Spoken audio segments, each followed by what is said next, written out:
Chapitre 3. Le Seigneur, l'Éternel des armées, va ôter de Jérusalem et de Juda tout appui et toute ressource de pain et toute ressource d'eau. Le héros et l'homme de guerre, le juge et le prophète, le devin et l'ancien. Le chef de 50 et le magistrat, le conseiller, l'artisan distingué et l'habile enchanteur. Je leur donnerai des jeunes gens pour chefs, et des enfants domineront sur eux.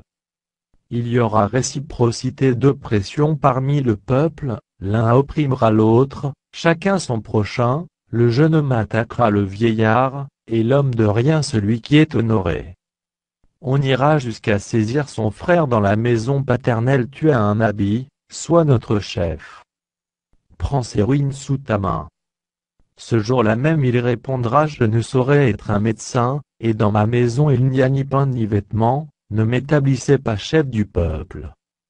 Jérusalem chancelle, et Juda s'écroule, parce que leurs paroles et leurs œuvres sont contre l'Éternel, bravant les regards de sa majesté.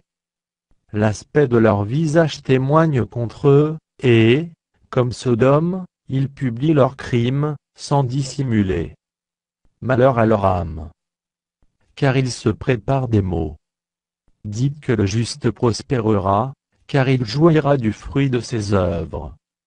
Malheur au méchant, il sera dans l'infortune, car il recueillera le produit de ses mains. Mon peuple a pour oppresseur des enfants, et des femmes dominent sur lui.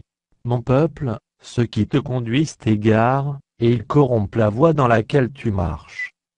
L'Éternel se présente pour plaider, il est debout pour juger les peuples. L'Éternel entre en jugement avec les anciens de son peuple et avec ses chefs. Vous avez brouté la vigne. La dépouille du pauvre est dans vos maisons. De quel droit foulez-vous mon peuple, et écrasez-vous la face des pauvres? Dit le Seigneur, l'Éternel des armées. L'Éternel dit: parce que les filles de Sion sont orgueilleuses, et qu'elles marchent le cou tendu et les regards effrontés, parce qu'elles vont à petits pas, et qu'elles font résonner les boucles de leurs pieds. Le Seigneur rendra chauve le sommet de la tête des filles de Sion, l'Éternel découvrira leur nudité. En ce jour, le Seigneur ôtera les boucles qui servent d'ornement à leurs pieds, et les filets et les croissants, les pendants d'oreilles, les bracelets et les voiles, les diadèmes, les chaînettes des pieds et les ceintures, les boîtes de senteurs et les amulettes, les bagues et les anneaux du nez, les vêtements précieux et les larges tuniques, les manteaux et les gibecières, les miroirs et les chemises fines, les turbans et les surtouts légers.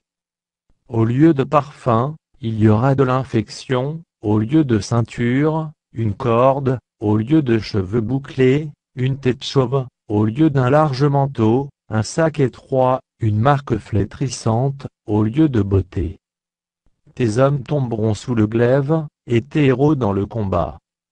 Les portes de Sion gémiront et seront dans le deuil, dépouillées, elle s'assiera par terre.